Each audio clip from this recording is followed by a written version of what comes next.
Good afternoon, class 2 students. We have started the chapter atoms, where in the first video we discussed about Rutherford alpha scattering model. Okay, we discussed about Rutherford postulates, what according to Rutherford an atomic model look like this, and then we discussed about few drawbacks. This is a close approach.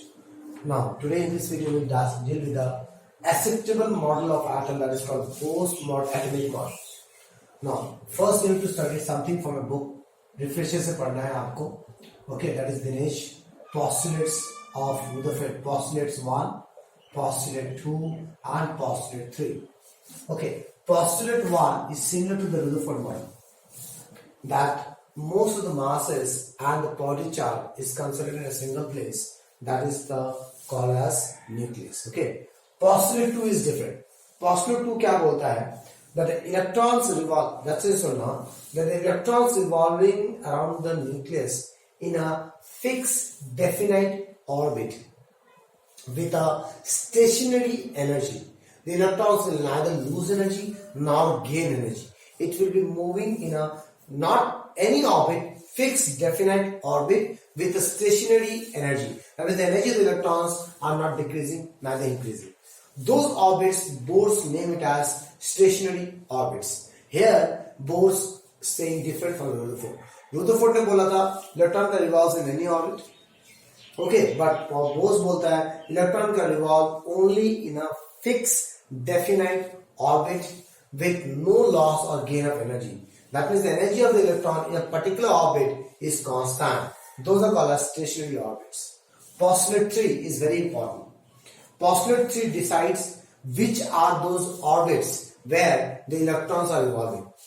So postulate 3 बोलता है the electrons can revolve in those orbits only where the angular momentum of the electron will be equals to integral multiple of h by 2 pi. Okay, whether it is h by 2 pi, yes, h by 2 pi. तो ये postulates are very important postulate which actually decide everything. क्या everything? कि electron उसी orbits में randomly किसी भी orbit में move नहीं कर सकता. इलेक्ट्रॉन उसी ऑर्बिट में मूव करेगा जिस ऑर्बिट में उस इलेक्ट्रॉन का जो एंगुलर मोमेंटम होगा वो इंटीग्रल मल्टीपल होगा h by 2 pi. Integral multiple का क्या 1 2 3 4 1.5 2.5 3.5 नहीं हो सकता. Okay, next the postulates 4. postulates 4 बोलता है अगर एक इलेक्ट्रॉन एक एनर्जी लेवल से दूसरा एनर्जी लेवल में गया, for example initial to final transit किया, such that initial is always greater than final, तो वो जो एमिशन होगा, एमिशन वो क्या होगा, always initial minus final energy होगा. For example this is the initial energy, this is the final energy. Initial energy बड़ा है, तो जहां से यहां जब इलेक्ट्रॉन ट्रांजिट करेगा तो यहां से जो एनर्जी निकलेगा वो इन टर्म्स ऑफ फोटोन निकलेगा. That photon energy is h. That is always initial energy level का energy minus final energy का level. Always remember the initial value is more than the final. The initial energy level ज्यादा higher level होगा, final level होगा. ये तो postulates को clear, जो कि हमें line spectrum के बारे में समझाता है कि जो drawbacks Rutherford मॉडल ने कर दिया था कि continuous spectrum होगा, नहीं line spectrum क्यों होगा, क्योंकि energy जो निकलेगा वो levels के energy के subtraction होगी, तो randomly कोई भी energy नहीं निकल सकता.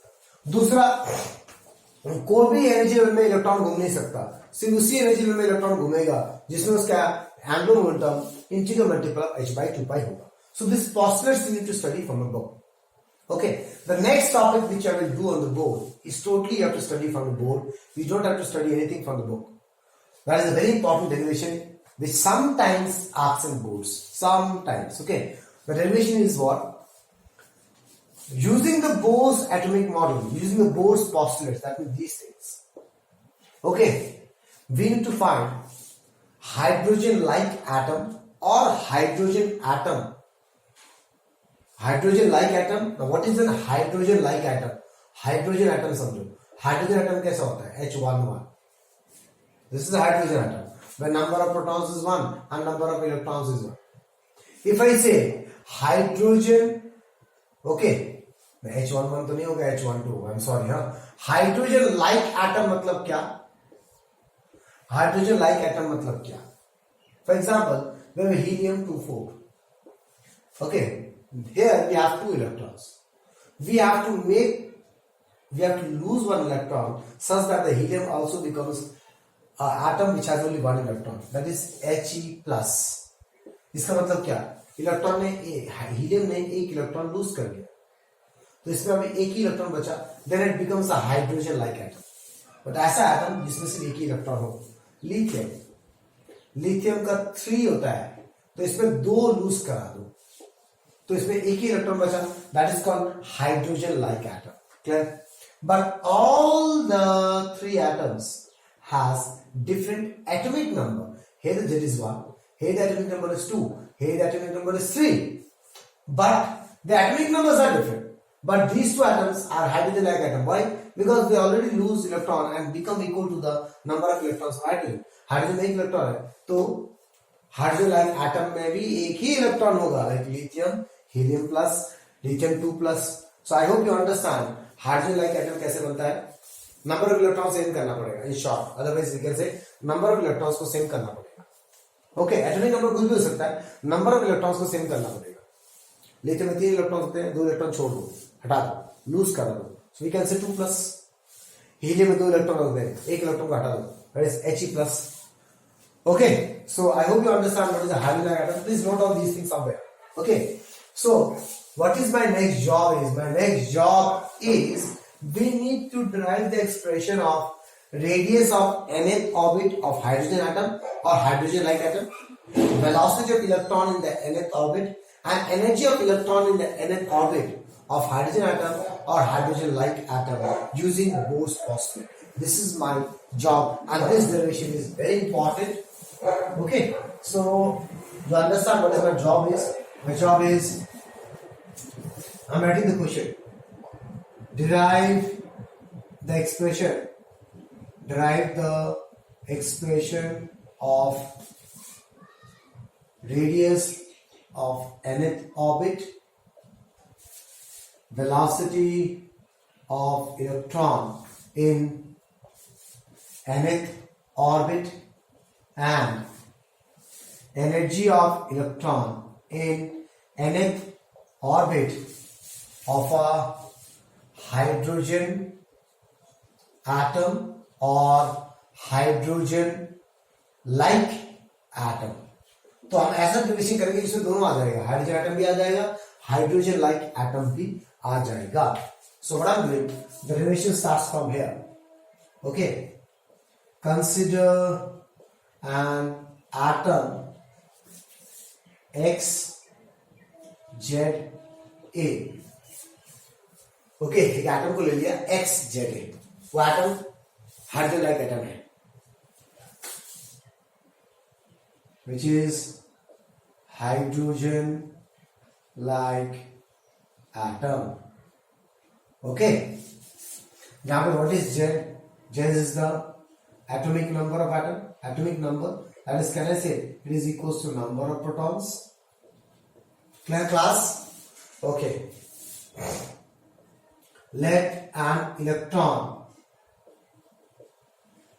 is revolving in nth orbit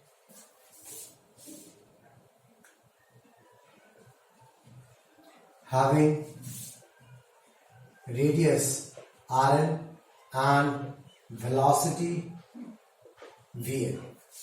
एक इलेक्ट्रॉन मैंने बोल दिया कि revolving in the nth orbit, okay, जिसका रेडियस Rn है और velocity Vn. That means what is the situation? Situation is that we have a nucleus. ये न्यूक्लियस किसका है? X एटम का है. इसमें इसका एटॉमिक नंबर कितना है? Z. दैट मींस इस न्यूक्लियस का चार्ज कितना है? Plus Ze. This is understandable.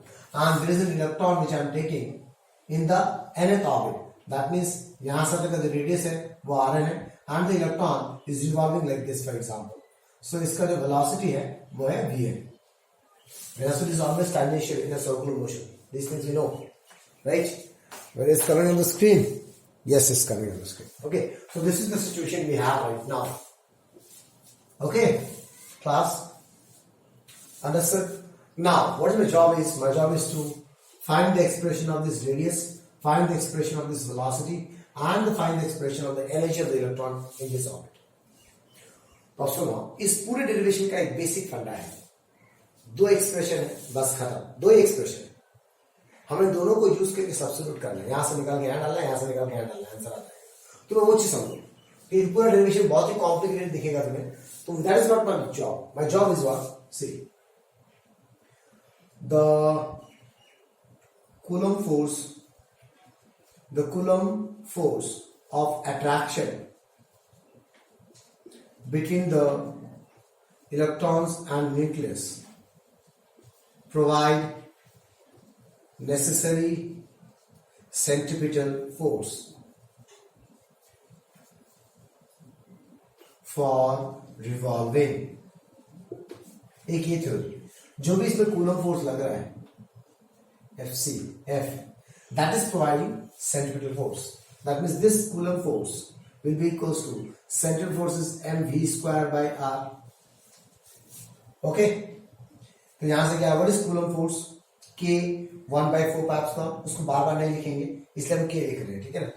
Q1 Q2, Q1 is Ze, Q2 is E divided by square equals to mvn square by rn. This is equation number 1.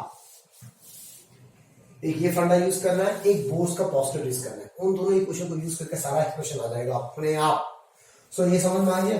तो इन दोनों में जो coulomb force लग रहा है वो क्या होता है, फोर्स 1/4 का square Q1 Q2 by r square, ठीक है ना। तो Q1 इज जेडी और Q1 Q2 में मैग्नीट्यूड नहीं डालते हैं, सिर्फ मैग्नीट्यूड डालते हैं, साइन नहीं डालते हैं, इसलिए माइनस ही नहीं डाला मैंने। So Q1 Q2 by r square equals to mv square by r। I hope you understand this part. Coulomb force will be equals to centripetal force. Okay, next मुझे पता है बाय रिजर्वेशन गॉन में वेरी लेती है, बाय बोर्स पोस्टुलेट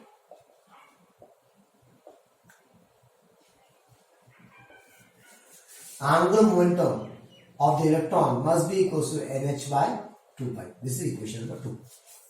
बस जॉब खत्म। अब मेरा काम क्या है, इन दोनों एक्सप्रेशन के सब्स्टिट्यूट करना है, बस खत्म बेटा, और कुछ नहीं करना है, इन दोनों एक्सप्रेशन में सब्स्टिट्यूट करना है। फॉर एग्जांपल मुझे रेडियस चाहिए, तो इस एक्सप्रेशन में वेलोसिटी को हटा दो यूजिंग दिस एक्सप्रेशन, यहां से वेलोसिटी निकालो, यहां डाल दो, तुम्हें रेडियस मिल जाएगा, ठीक है, क्लियर। मान लो मुझे वेलोसिटी चाहिए, तो इस एक्सप्रेशन से रेडियस निकालो, यहां डाल दो, तुम्हें वेलोसिटी का एक्सप्रेशन मिल जाएगा, बस खत्म।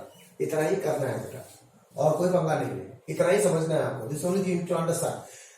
मैं करता जब जाऊंगा ना, करते करते करते बहुत ही कॉम्प्लिकेटेड दिखेगा तुमको, कॉम्प्लिकेटेड नहीं है, तुम्हें सिर्फ यहां से उठा के यहां डालना है। अगर रेडियस चाहिए तो वेलोसिटी को सब्स्टिट्यूट कर दो, और वेलोसिटी चाहिए रेडियस को सब्स्टिट्यूट कर दो, इज दैट क्लियर? ओके, तो अब देखो आप first derivation, radius of nth orbit, तो आई कैन से रेडियस निकालना है तो मुझे वेलोसिटी को हटाना पड़ेगा। vn equals to nh by 2 pi m vn, I am sorry m rn। Okay, m और rn इधर आ गया। Now substituting in 1 k z e square divided by, ये rn कटेगा तो एक तरफ से डालो, तो rn कितना हो जाएगा, इसको rn छोड़ दे, equals to n, you understand, ये rn कटेगा ना, plus vn square that is n square h square by 4 pi square m square rn square. Clear? Okay, अब इस चीज में जहां जो कट रहा है पहले उसको काटो बेटा, ये m और n कटा, ये rn और rn कटा, और कुछ कटेगा नहीं कटेगा, तो rn इधर चला गया, तो what is rn, n square h square divided bye, ठीक है, 4 pi square m k z e square, ठीक है।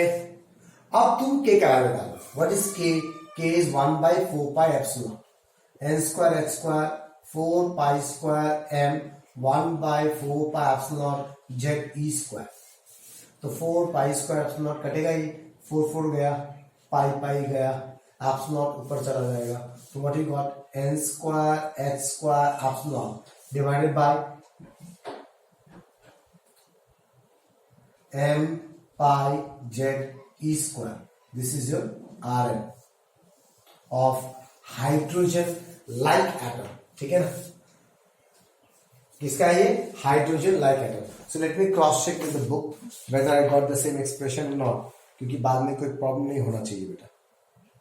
n square h square epsilon naught pi m e square. Okay, so this is what ये हो गया, this is for hydrogen like atom. now ये hydrogen like atom हुआ. अब इसके अंदर मैं केसेस करूंगा. ये वो hydrogen like atom for hydrogen atom. अब मैं हाइड्रोजन एटम के साथ काम करता हूं. फॉर हाइड्रोजन एटम, अगर एग्जाम में कोई हाइड्रोजन एटम पूछा तो क्या फर्क पड़ेगा, जेड के देगा 1 डाल दो, खत्म. हाइड्रोजन एटम का एटॉमिक नंबर जेड होता है, क्योंकि हमें मैंने किस एटम के साथ डील किया था, X atom which is hydrogen like atom. मतलब इस एस एटम का जो एटॉमिक नंबर था जेड था, but if I talk about hydrogen atom Z 1 होगा तो जेड 1 डाल दो. So R N equals to N square H square epsilon not divided by m pi e square. This is the radius of the nth orbit for hydrogen atom. That was hydrogen like atom, जहाँ पे Z का value कुछ अलग हो सकता है. Clear, इस समझ में आया बेटा. ओके, अब इसके अंदर और भी केसेस आएंगे.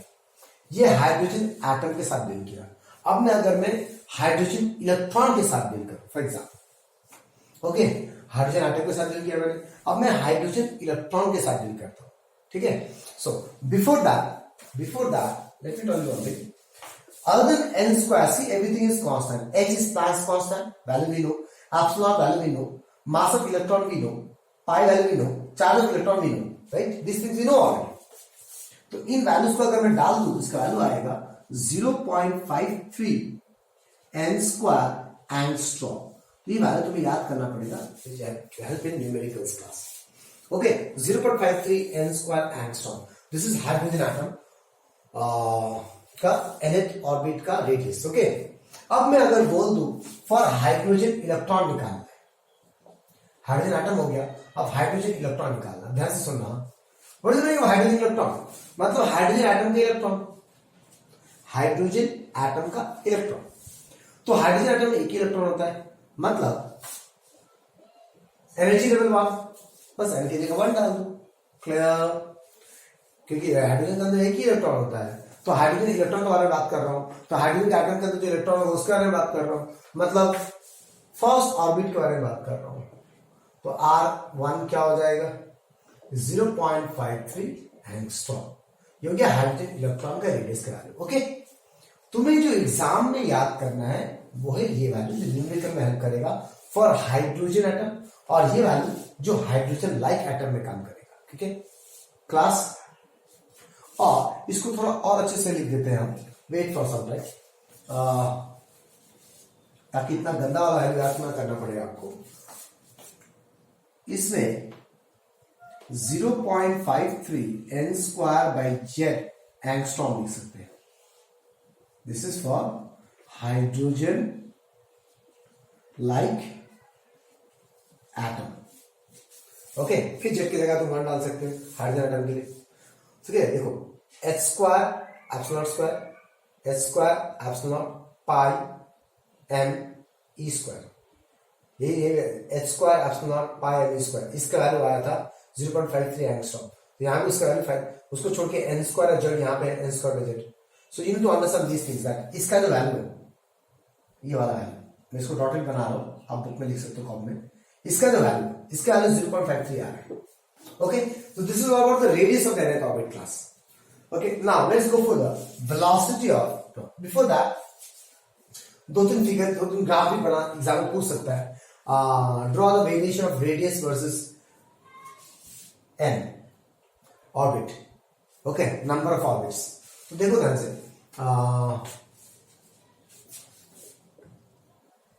variation of Rn versus n. तो इसका क्या होने वाला है, let's see. R N versus N, इसका भी बेसिक फंडा है. तो आर एन और एन में जो एक्सप्रेशन है वो क्या है, R N is proportional to N square. एक का पावर 1 है, एक का पावर 2 है, मतलब पैराबोलिक नेचर होगा. Let's take an example. If I say Y square equals to 4ax, इसका ग्राफ कैसा होता है, एक्स की तरफ खुलेगा ना, ऐसे करके ऐसा होता है ना ग्राफ. सो जिसके ऊपर सिंगल है उस तरफ पैरेलल हो गया। सी, जिस तरफ सिंगल पावर है तो पावर किस तरह है, सिंगल पावर किस तरह है, मतलब Rn की तरफ पैरेलल हो जाएगा। Clear? y square equal to 4x, y square equal to 4x में x के पावर 1 है, तो ये ग्राफ x जिसके पावर 1 है, x कोफिशिएंट का पावर 1 है, तो x का पावर अगर 1 है तो x की तरफ पैरेलल हो गया। यहाँ पे Rn का पावर 1 है तो Rn की तरफ पैरेलल हो जाएगा। क्लियर? ओके क्लास, नाउ तो ये चीज प्लीज याद रखना बेटा, मैं रब कर दे रहा हूँ, pause the video, you can note on these things.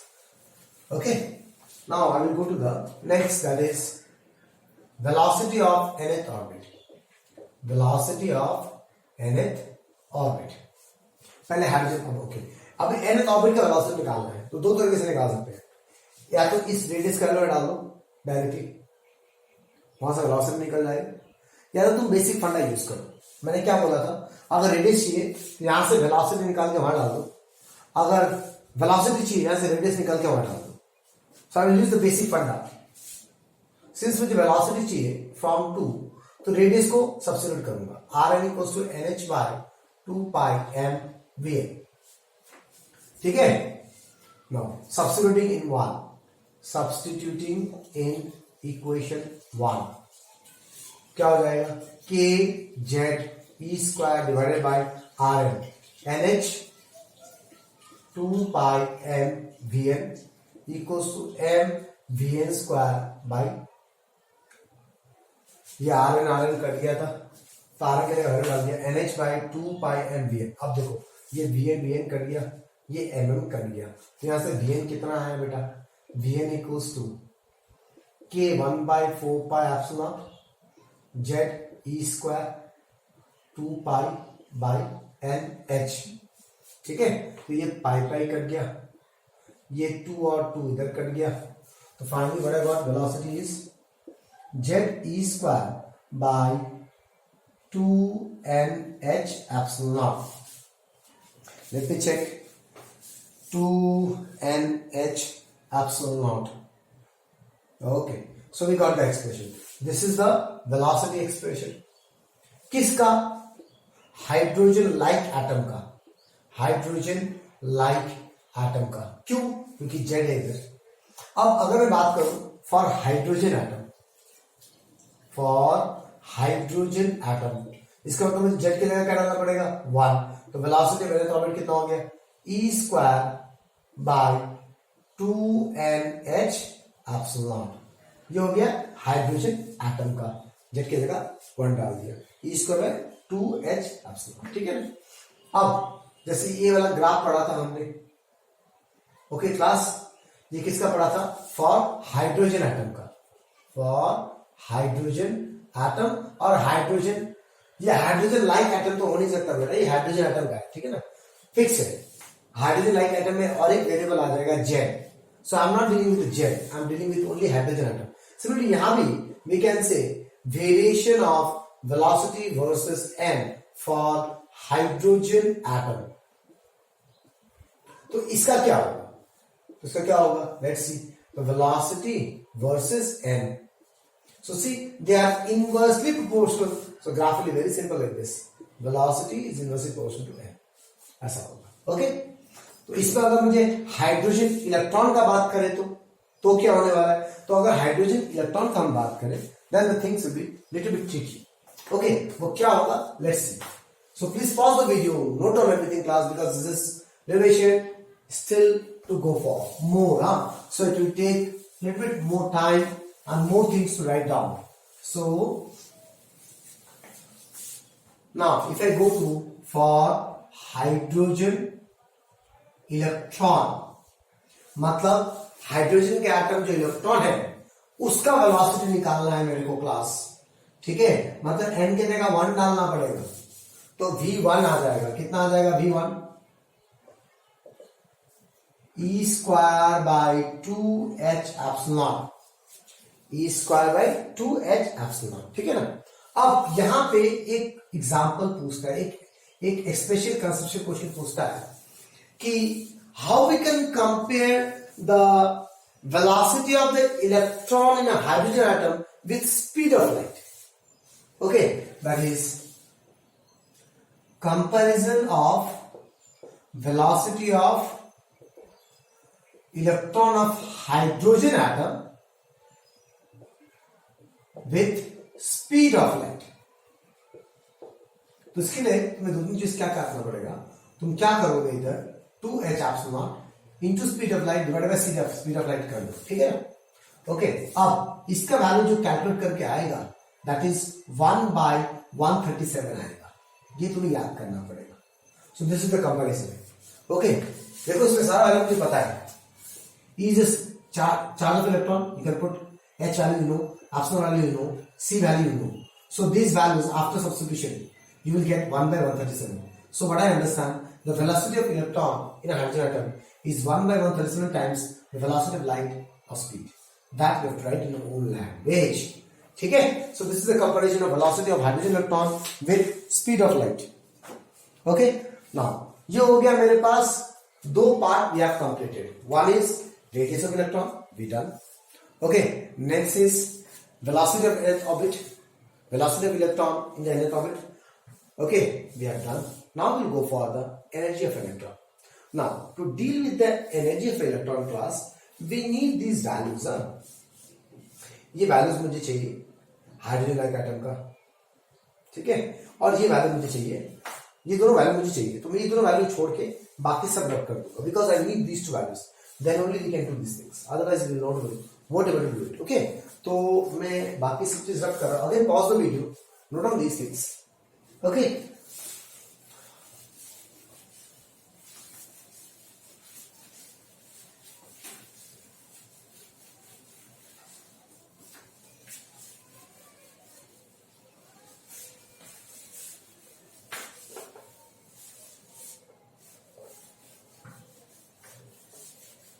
Okay, now we'll go to the energy of electron, the third point.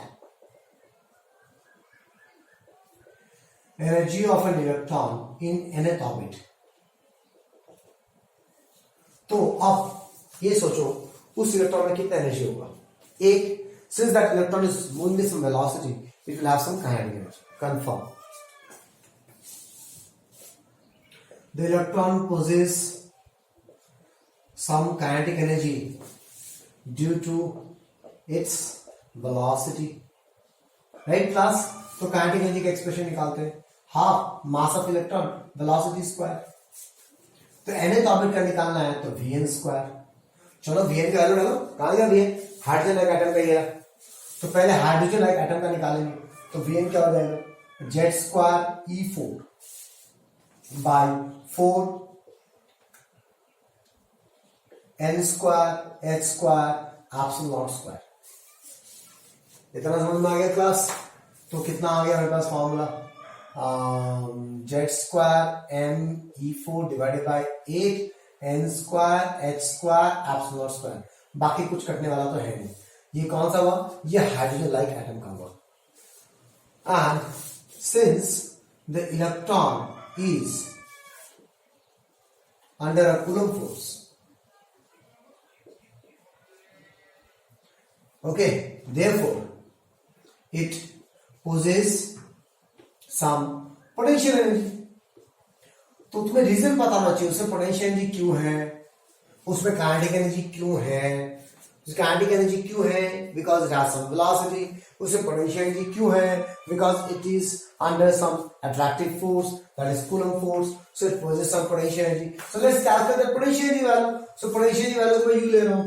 तो पोटेंशियल एनर्जी में क्या होगा? 1/4 एप्सिलॉन Q1 Q2. तो Q1 कितना है?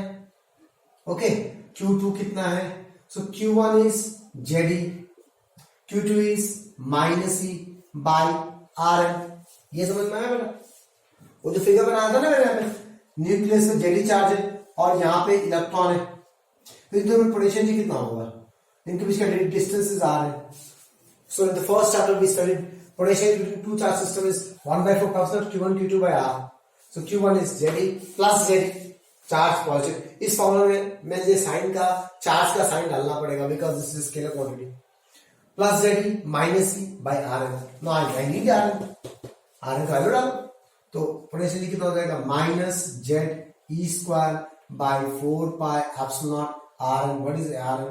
N square H square epsilon naught M pi Z E square, ये value हटा दीजिए, कितना आएगा let's see.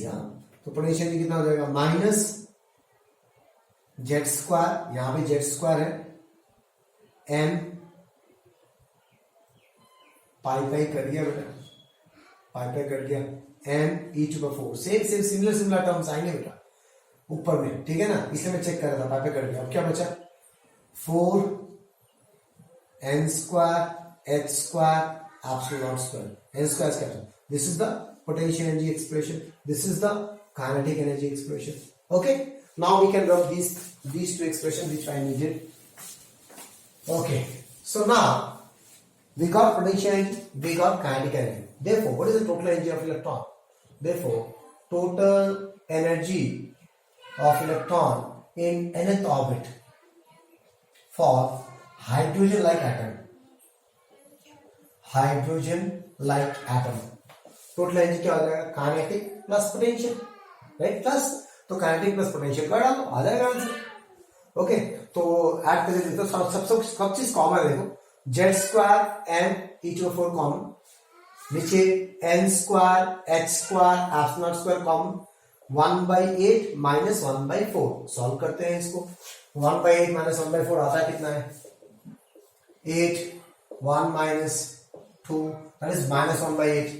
So what I got minus m z square e4 by 8 n square h square epsilon square. This is the final total energy of electron in nth orbit. Okay, so I'm naming it as En. Done class. So ये किसके हुआ hydrogen like atom के लिए हुआ, ठीक है class. अब मैं अगर हाइड्रोजन एटम के साथ डील करूं, for let me check whether I got this correct answer और not, 8 h square epsilon naught square, okay fine. Okay, now if I say for hydrogen atom, अब क्या होगा, if I talk about hydrogen atom, Z will be equals to 1, so energy of nth orbit in hydrogen atom is minus m e to the power 4 by 8 n square h square epsilon square. Student, you need to mug up this expression because it will be used in different questions. Okay, ये expression आपको mug up करना पड़ेगा। साथ ही साथ अब देखो ध्यान से ना, और इसमें कुछ चीजें कांस्टेंट है, if you check out nicely. Okay, इसके साथ यहां भी लिख सकते हैं हम, C Z square N square को बचा M E 4 8 H square epsilon square, इनको अगर मैं सॉल्व करूं, या तो 13.6 Z square by N square electron volt. Okay, तो ये फॉर्मूला याद करना पड़ेगा, ये याद करना पड़ेगा। तो यहां पे क्या आ रहा है, this you will get minus 13.6 by N square electron volt. Okay, this is for hydrogen atom. I hope you understand class whatever we did till now. Okay, these values calculations you may show, you may not show, but exam में थोड़ा बताना पड़ेगा कि m का मान ये है। सारे कैलकुलेशन जो मैंने बताया ना, इसको कैलकुलेट करके ये आएगा, इसको कैलकुलेट करके ये आएगा, उन कैलकुलेशन थोड़ा दिखा दो आप from the book. Okay, you don't need to show in the examination, you have to show only write like this, m ये है, m is 9.1 10 to minus 31 kg, e is 1.6 10 to minus 19 kg, h is 6.62 10 to minus 34 and epsilon 8.85 10 to minus 27 ऐसे करके लिख के -12 लिख के बता दो कि इसका वैल्यू -13.6 आ रहा है, like this. Okay, now there is some numerical questions you may face which you need here. Numerical concept last में लिखोगे, numerical concept related to energy। हाँ, ध्यान से तुम काइनेटिक, पोटेंशियल और टोटल एनर्जी को देखो, ध्यान से देखो इस एक्सप्रेशन को और इस एक्सप्रेशन को देखो, तो इसको और इसको, टोटल एनर्जी का एक्सप्रेशन और काइनेटिक एनर्जी का एक्सप्रेशन देखो।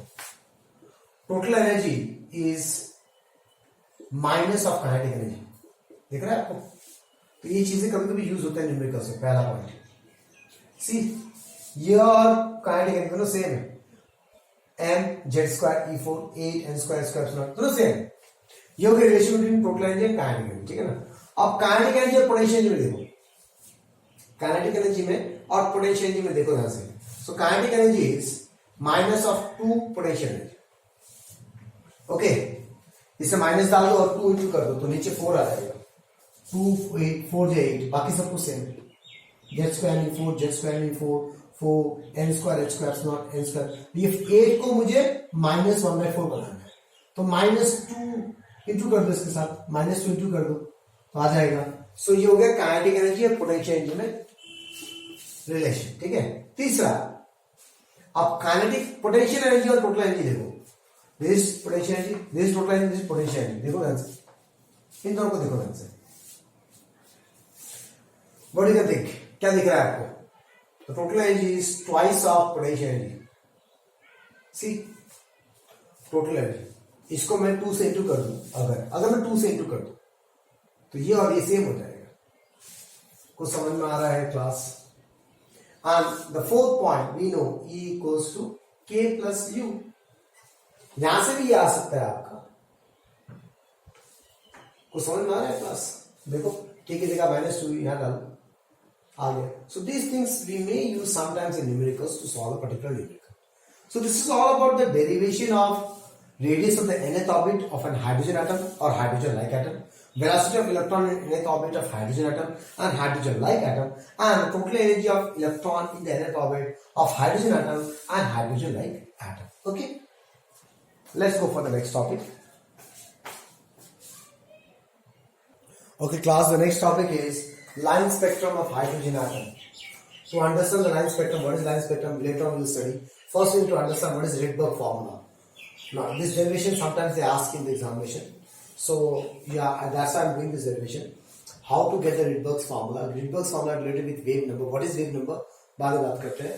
तो Rydberg formula किसके साथ डील करता है? Last postulates of the Bohr's atomic model के साथ डील करता है। What the according to Bohr's, what the last postulates say? According to Bohr's, okay, the radiation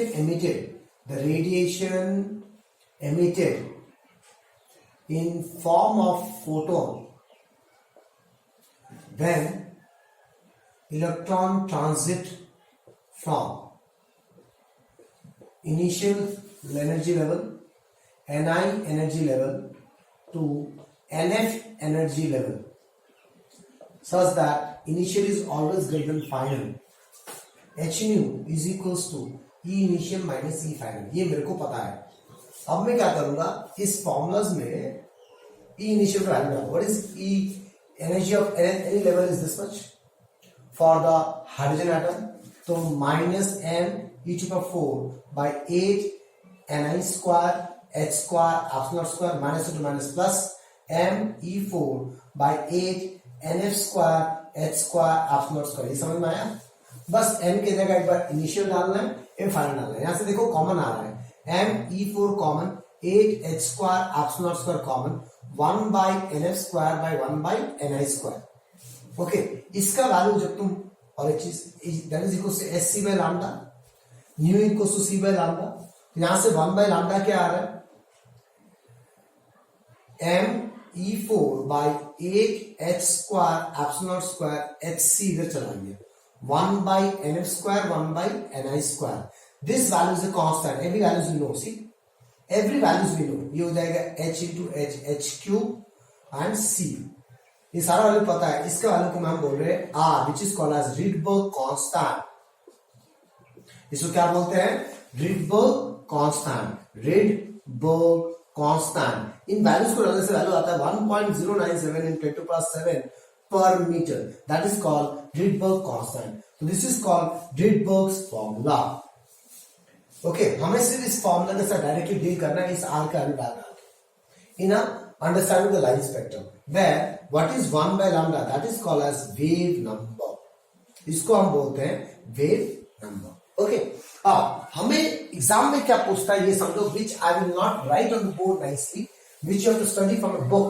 Most of the things you have to mug up and ask in the exam many times. Okay, now what are the things they ask in the exam? Before that, what are the things you have to remember to answer those things? वो सब। Now what is the line spectrum of hydrogen atom? The line spectrum of hydrogen atom are 4 different types. Sorry, 5 different types: Lehman, Balmer, Paschen, Brackett, P5. Okay, these are called line spectra. So let me discuss about the line spectra. Now उसके पहले तुम energy levels को बनाओ. For example, this is n equals to 1, this is n equals to 2, this is n equals to 3, this is n equals to 4, this is n equals to 5, this is n equals to 6, this is n equals to 7. Okay, this is n equals to 8. Up.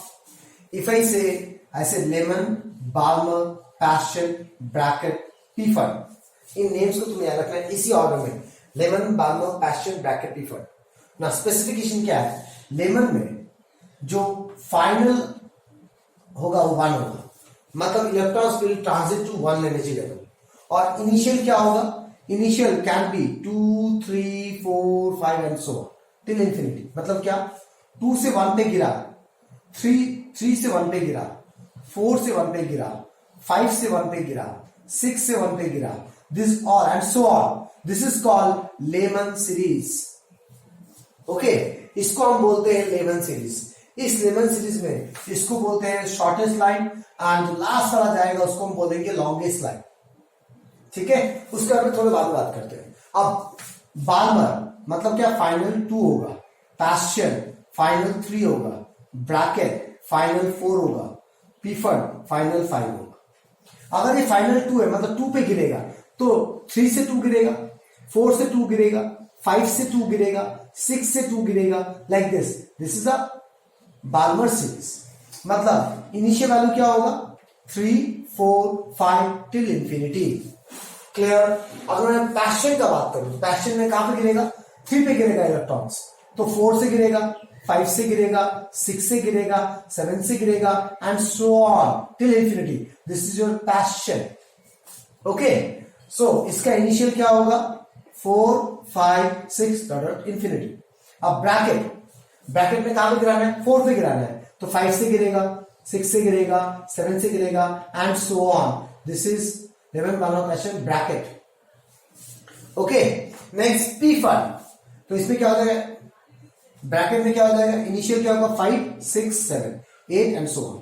4 पे गिरना है तो 2 से तो 4 पे नहीं गिर सकता ना, 5 से 4 में गिरेगा, 6 से 4 में गिरेगा, लाइक दिस. ओके, ब्रैकेट मतलब 5 पे गिरेगा तो 6 से 5, 7 से 5, 8 से 5, like this. This is पीफंड. Done. जब इसका इनिशियल क्या होना चाहिए? इनिशियल होना चाहिए 6, 7, 8 एंड सो ऑन. तो तुम्हें सिर्फ इतना कॉन्सेप्ट याद रखना है. ओके, समझना है, याद नहीं रखना, समझना है. और रट्टा क्या क्या मारना है? ट्राई टू अंडरस्टैंड रट्टा, because those things you need to mark up from the, you have to mark in the book. Okay, तुम्हें क्या क्या मार्क करना है? ये चीज is the definition. This is the definition. How definition is look like in the example. See in a book open the topic various spectral lines of hydrogen atom spectrum. इसमें Lyman series लिखा हुआ है. First इसमें statement लिखा हुआ है italics में, उसको मार्क कर लो. The spectral lines emitted due to the electron from any higher level, that is 2, 3, 4, 5, 6 to the first orbit, that is 1, forms the spectral series of Lehman series.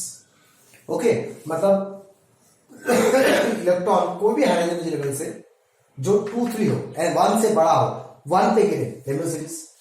Okay, अब ये क्या हो गया? दूसरा तुम्हें क्या याद रखना है? वो है shortest and the longest wavelength. Shortest and longest wavelength, इसका कॉन्सेप्ट जो समझना है वो समझो पहले. शॉर्टेस्ट एंड लॉन्गेस्ट वेवलेंथ का कॉन्सेप्ट. ओके, ये जो एनर्जी निकल रहा है यहां से E, वो होता है h new, that is initial minus final. ठीक है, अब देखो लो, ये जो E है वो है डेल E. ठीक है, del E equals to S C by lambda. तो यहां से क्या दिख रहा है? Del E is inversely proportional to lambda. यहां से अगर लैम्डा बड़ा है मतलब डेल E छोटा होगा, और एंड अगर लैम्डा छोटा है मतलब डेल E बड़ा होगा. अब अगर तुम्हें ये कॉन्सेप्ट पता है, तुम किसी भी सीरीज का लॉन्गेस्ट एंड शॉर्टेस्ट वेवलेंथ का वैल्यू निकाल सकते हो using this Rydberg formula. Okay, अब उस वैल्यू का calculation you mark in the book, but exam में कैलकुलेशन का वेट मत करना, you won't able to do the calculation on your own.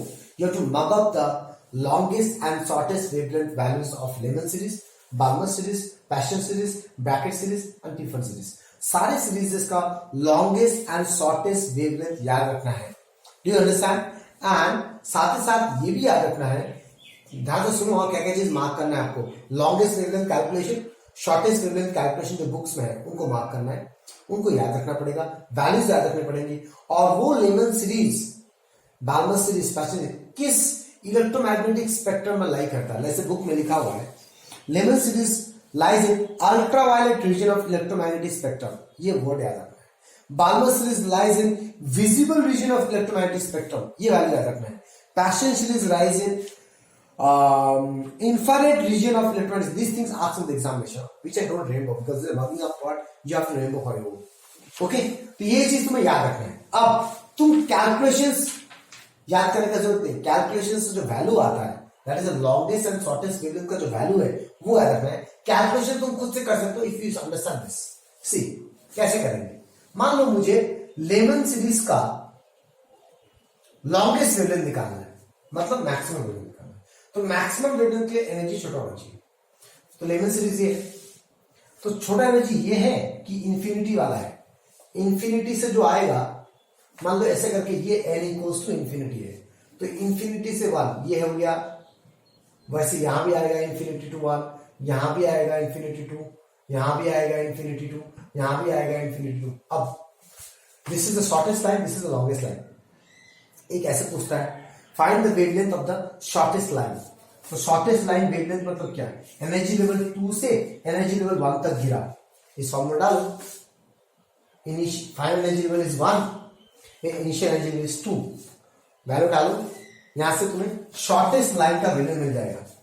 लेकिन शॉर्टेस्ट लाइन वेवलेंथ मतलब स्मॉल एनर्जी, एनर्जी डिफरेंस इसमें छोटा होगा ना, इसका एनर्जी डिफरेंस ज्यादा होगा ना. तो एनर्जी डिफरेंस अगर छोटा है तो वेवलेंथ लॉन्गेस्ट आ गया. तो फॉर लॉन्गेस्ट वेवलेंथ के लिए एनर्जी लेवल छोटा होना चाहिए, मतलब फाइनल 1 है, इनिशियल 2 होना चाहिए. फाइनल तो 1 ही रहेगा. सबसे पहला spectral line, first spectral line of the Lyman series corresponds to longest wavelength of the Lehman series. Then value डाल दो, 1 by lambda equals to r 1 by nf square, that is 1 square minus 1 by 2 square 4. इसको calculate कर लो, you will get the longest wavelength value. Similarly, अगर कोई बोले shortest wavelength निकालो, तो shortest wavelength मतलब क्या. मैक्सिमम एनर्जी डिफरेंस, मतलब इंफिनिटी से 1 पे गिरना चाहिए, मतलब the longest line, the infinite line of the Lehman series.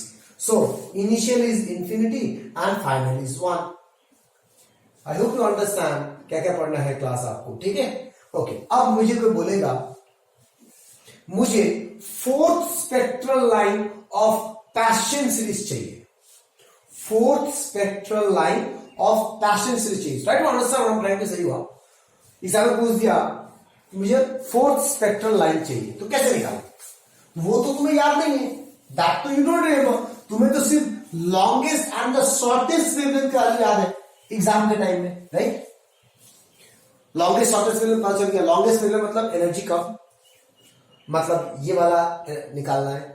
Shortest wavelength मतलब एनर्जी ज्यादा, मतलब लास्ट लाइन निकालना है. समटाइम्स दे से द लास्ट लाइन आल्सो. अगर कोई बीच में पूछ दिया कि fourth line of Paschen series निकालना है, तो पैशन सीरीज होता क्या है. लेमन, बाल्मर, पैशन, मतलब final is 3, that is fix. 3 पे गिरेगा. Okay, final is 3, that is fix. अब फोर्थ लाइन कौन सा है. 1 2 3 4. तो first line is 4 2 3, second line is 5 2 3, third line is 6 2 3, and the fourth line is 7 2 3. That means initial is 7. So 7 2 3 is the fourth line. Clear. तो ये जाएगा, देखो final is 3, that means 4 2 3 first line, 5 2 3 second line, 6 2 3 third line, 7 2 3 is the fourth line. तो इसका value डाल दो. 1 by lambda equals to r 1 by 9 minus 1 by 49, 749. Value डाल दो. Final is 3, initial is 4. From there you can calculate the fourth line wavelength. सो इस तरीके से तुम कोई भी वेवलेंथ निकाल सकते हो if you remember, if you understand what I am trying to explain in this, if you understand what I am trying to explain in this. और एक चीज जो तुम्हें रट्टा मारना है वो क्या क्या है, longest and shortest wavelength का value, और Lyman series falls in which region of electromagnetic spectrum, Balmer series falls in which region of electromagnetic spectrum, and so on. Okay, now we left with the last topic of this chapter, atoms. That is, Bohr's ने de Broglie's hypothesis को समझाया था। Okay, कैसे समझाया D Broglie's hypothesis को, ये तुम्हें समझना बहुत जरूरी है। So let me write down the whole thing first, okay, then we will explain that part. Okay class, now this topic also you don't need to study from the book. I have explained everything here only. So try to understand, you will write the same thing in your examination also. Okay, now see, Bohr ने एक postulate दिया था that the electrons can revolve in only those orbits where the electron's angular momentum equals to integral multiple of h by 2 pi, nh by 2 pi, ठीक है ना। तब जाके electrons का energy in a particular orbit stable होता है, वो loose भी नहीं करता, गेन भी नहीं करता एनर्जी को, और इलेक्ट्रॉन का एनर्जी स्टेबल होता है, इसलिए वो इलेक्ट्रॉन अंदर नहीं घुसता है। रुदरफोर्ड को उसने इस तरीके से कनेक्ट किया था, राइट। ओके, लेकिन बोर्स ने कहीं ये नहीं बताया कि ये आया कैसे, एक्सप्लेन नहीं किया ऐसा क्यों होता है। उसने बोला ऐसा होता है बस। कैसे पता चला उसको, उसने कैलकुलेट किया अलग अलग इलेक्ट्रॉन्स का एंगुलर मोमेंटम, उसको यहां से मैं कंपेयर किया, फिर उसको दिखाई दिया कि हाँ ऐसा आ रहा है, लेकिन ना उसने ये नहीं समझा पाया कि ऐसा क्यों होता है। ये डी ब्रोगलीज ने समझाया। डी ब्रोगलीज ने एक हाइपोथेसिस दिया था, कोई भी एक पार्टिकल है जो कि वेलोसिटी से मूव कर रहा है, तो उस पार्टिकल से एक वेव निकलता है जो होता है h by mv, ठीक है। तो अब इन nucleus, this is a nucleus, इस न्यूक्लियस के चारों तरफ भी इलेक्ट्रॉन रिवॉल्व कर रहे हैं, that means electron is in motion, right. Understand nicely what I am saying, electron is in motion. मतलब डी ब्रोगलीज फिर सोच रहा है अगर इलेक्ट्रॉन मोशन में है मतलब इलेक्ट्रॉन वेव्स निकाल रहा होगा, इलेक्ट्रॉन एमिट वेव कर रहा होगा, वेव एमिट कर रहा होगा, ठीक है ना। अब ये तो डी ब्रोगलीज का हाइपोथेसिस था। अब उसने क्या सोचा, इलेक्ट्रॉन वेव्स तो एमिट कर रहा है, लेकिन रुदरफोर्ड बोलता है कि उस इलेक्ट्रॉन का एनर्जी कांस्टेंट है, जो कि सही भी है, तभी तो अंदर नहीं आ रहा। अब डी ब्रोगलीज क्या सोचता है, अगर इलेक्ट्रॉन वेव एमिट कर रहा है साथ साथ इलेक्ट्रॉन का एनर्जी भी कांस्टेंट है, मतलब जो वेव एमिट कर रहा है उसका भी एनर्जी कांस्टेंट है। अब वो सोचता है कि ऐसा कौन सा वेव है जिसका एनर्जी कांस्टेंट है, तो उसको मिलता है जवाब कि standing waves which you studied in class 11 are those waves whose energy is constant. And how the standing waves look like, which we studied in class 11, we studied standing waves on a stress string. ये string है जिसका length L है, इसमें जो standing waves produce होता है वो इस टाइप का प्रोड्यूस होता है, राइट क्लास, इसको हम स्टैंडिंग वेव्स बोलते हैं। तो finally he understand that electrons wave तो एमिट करेगा according to his de Broglie's hypothesis, क्योंकि इलेक्ट्रॉन मोशन में है, क्लियर। लेकिन साथ ही साथ बोर्ड बोलता है कि इलेक्ट्रॉन का एनर्जी कांस्टेंट है, मतलब उस वेव्स का एनर्जी भी कांस्टेंट होगा, दैट मींस वो इलेक्ट्रॉन स्टैंडिंग वेव एमिट कर रहा है। ये यहां पर मैंने लिखा हुआ, see according to Bohr the energy of the electron revolving in a different energy level is constant, that is stationary without any loss or gain of energy. De Broglie explained that if the energy of the electron is stationary, then the de Broglie's wave emitted by the moving electron must be a stationary wave or standing waves. क्यों? Since stationary waves energy is constant. ठीक है, अब de Broglie को confirm हो गया कि yes, जो electron motion के कारण जो वेव निकल रहा है वो स्टैंडिंग वेव्स है, कंफर्म, ठीक है। अब वो क्या करता है, अगर वो स्टैंडिंग वेव्स बना रहा है, क्योंकि स्टैंडिंग वेव्स बनाना ही पड़ेगा, अगर वो स्टैंडिंग वेव्स नहीं बनाएगा तो उसका एनर्जी कांस्टेंट नहीं आएगा, उस वेव्स का एनर्जी कांस्टेंट नहीं होगा, मतलब इलेक्ट्रॉन का एनर्जी कांस्टेंट नहीं होगा, तो वो अंदर घुस जाएगा, लेकिन घुसता तो है नहीं, मतलब इलेक्ट्रॉन्स की एनर्जी कांस्टेंट है, क्लियर। अब अगर वो स्टैंडिंग वेव्स बनाता है तो वो स्टैंडिंग वेव्स का कंडीशन भी सेटिस्फाई करेगा, ये डी ब्रोगली सोच रहा था, ठीक है ना। तो अब स्टैंडिंग वेव्स का कंडीशन क्या है, स्टैंडिंग वेव्स का स्ट्रेस स्ट्रिंग का कंडीशन ये है कि total length of the string must be integral multiple of wavelength. इस total length of the string, इस स्ट्रिंग के लेंथ में स्टैंडिंग वेव्स प्रोड्यूस होगा कि नहीं होगा वो डिपेंड करता है कि L must be integral multiple of wavelength होना चाहिए। मतलब जो वेवलेंथ होगा वो L by N होगा। Let me not confuse you, बस इतना याद रखना पड़ेगा।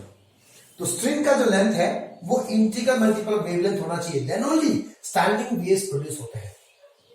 अब इसमें तो स्ट्रिंग है लेकिन इसमें तो इलेक्ट्रॉन रिवॉल्व कर रहा है। अब डी ब्रोगली सोच रहा है इसको मैं यहां कैसे डालूं, तो उसने एक एजम्पशन लिया कि जो वेव है वो ऐसे करके ट्रैवल हो रहा है, मतलब लेंथ ऑफ द स्ट्रिंग को ट्रैवल कर रहा है।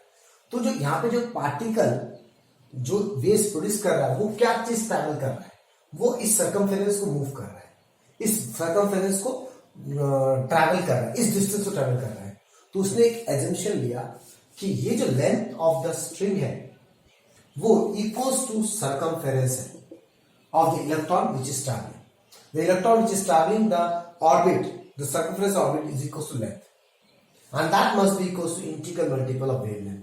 अगर ऐसा होगा तभी इलेक्ट्रॉन स्टैंडिंग वेव्स प्रोड्यूस करेगा, तभी इलेक्ट्रॉन की एनर्जी कांस्टेंट होगा, वो यहां पे लिखा हुआ है।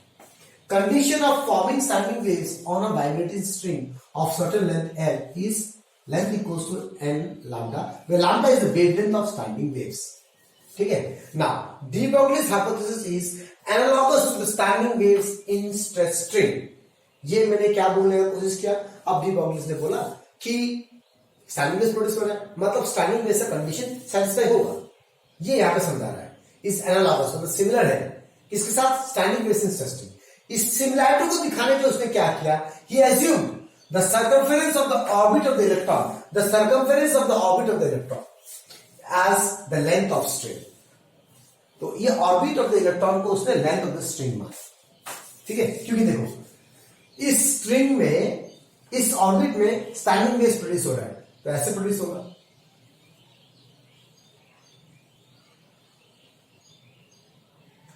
क्या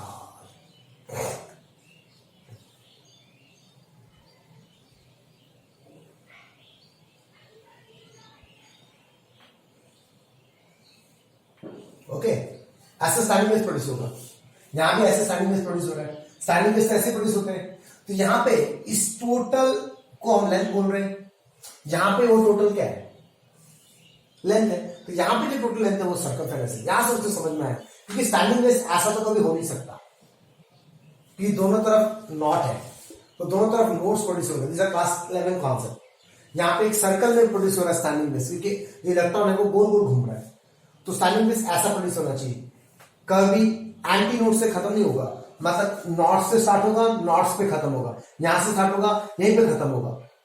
इसका मतलब जो total length of the string है must be equal to circumference. ये समझ में आया कि length of the string circumference के बराबर क्यों होगा। तो देखो यहां से यहां तक स्टैंडिंग वेव प्रोड्यूस हो रहा है, यहां भी यहां से यहां तक स्टैंडिंग वेव प्रोड्यूस हो रहा है, मतलब ये टोटल इक्वल टू लेंथ है, ये उसने सोचा। Okay, where the radius of the orbit is r, तो from there I have written the same thing here only, but यहां पे L था length of the string, lambda था wavelength of the standing waves. यहां पे L की जगह 2 पाई r है सर्कमफेरेंस, और ये इंटीग्रल मल्टीपल ऑफ वेवलेंथ होगा। कौन सा वेवलेंथ, जो वेव्स इलेक्ट्रॉन्स एमिट कर रहे हैं, तो इलेक्ट्रॉन्स कौन सा वेव एमिट करता है, D Broglie's wavelength of electron emit करता है। यू अंडरस्टैंड दिस, क्योंकि अब जो यहां पे वेव प्रोड्यूस हो रहा है वो डी ब्रोगलीज वेव है, क्योंकि इलेक्ट्रॉन प्रोड्यूस कर रहा है, वो स्टैंडिंग वेव्स नहीं। हाँ, इलेक्ट्रॉन ने जो प्रोड्यूस किया वेव्स वो स्टैंडिंग वेव्स होगा, ये डी ब्रोगली ने सोचा, क्योंकि इसकी एनर्जी कांस्टेंट था। ओके, यहां से हमको बोर्स पोस्टुलेट डिफाइन करना है, तो बोर्स पोस्टुलेट क्या बोलते हैं, NH by 2 पाई होगा।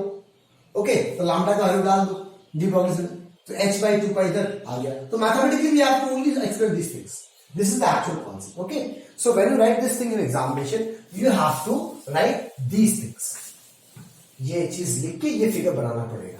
आई होप यू अंडरस्टैंड कि ये L इक्वल टू 2 पाई उसने कैसे सोचा, उसने कैसे सोचा दैट कि जो एनर्जी एमिट करेगा इलेक्ट्रॉन्स वो स्टैंडिंग वेव से होगा।